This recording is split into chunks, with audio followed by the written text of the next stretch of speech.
Хөвсгөл аймгийн цэргийн штаб Батлан хамгаалах хууль тогтоомжийг сурчлах ажлын хүрээнд Мөрөн сум ерөнхий боловсролын сургуулийн 18 нас хүрсэн 303 залууд цэргийн өргөтний үнэлэх гардууллаа. Цэргийн өргөтний үнэмлэх гардаа авснаар эх орон ард түмнийхээ өмнө хариуцлагатай үүрэг хүлээсэн иргэн болж байгааг цэргийн штабын дарга Хурандаа Батхуйг онцоллоо.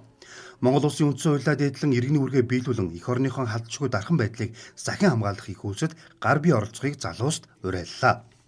За өнөөдрийн арга хэмжээний онцлог нь өнөөдөр хүүхд залуучуудыг эх орон зүрхлэлээр төлөвшүүлэх түүнд одоо Монгол улсынхаа тусгаарлах аюулгүй байдлын төлөө бас ам бие үе харилгүй зориулж ажиллах ийм одоо ирээдүйн бэлтгэгдсэн ийм ирээдүйн эх орончдыг одоо бэлтгэх зорилтоор энэ иргэний цэргийн үүргийг үндсэн хуулийн заасан үүргээ биелүүлэх эхнийх нь өдөр болж байгаамаа. Эндээс өнөөдөр иргэнийхээ цэргийн үнэлгээг аваад энээс хойш одоо мөн одоо 50 нас хүртлээр цэргийн бүртгэлд байх, цэргээ алав хаах үндсэн үүрэг нь бол эндээс эхэлж байгаамаа. Тэгээ хүүхд залуучуудаа соён гэргүүрлэх, эх орон төслийг төлөвшүүлж хүмүүжүүлэхэд бидний гол зорилго оршино гэж бодож байгаа.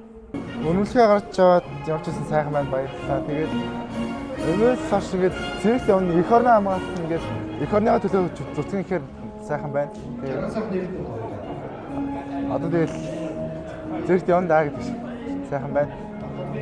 За тэгээд ямар ч юм цэргийн хүн болно гэж бодож байгаа юу? Тийм, би одоо л яг өөрөө цэргийн хүн болно гэж дэрс шийдсэн байгаа.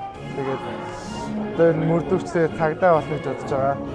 Тэгээд ямар ч юм ингээд гараагаа тавьж гин баярлалаа. Гэр бүлд нь цэрэг цагдаа авсаа байдаг ажил байна уу? Баггүй, би гэрээсээ ганцаараа цагдаа болно гэж бодож байгаа. Яг нэг талаас ерөөсөө тийм цагдаа юм байхгүй учраас ингээд цагдаа гэж бодсон.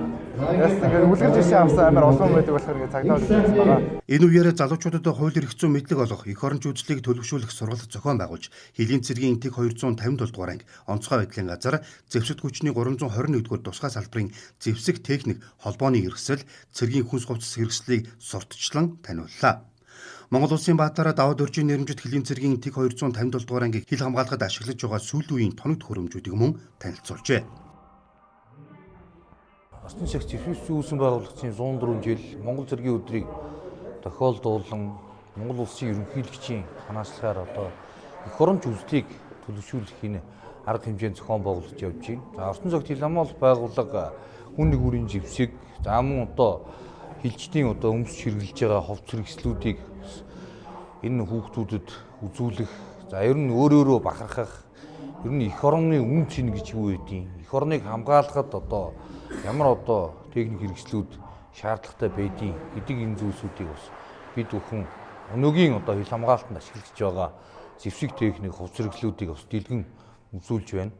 Орчин цагт одоо хил хамгаалах байгууллагын одоо үйл ажиллагаа бол дэвшилт техник, технологиг одоо хил хамгаалтанд түлхүү ашиглаж явуулж байна.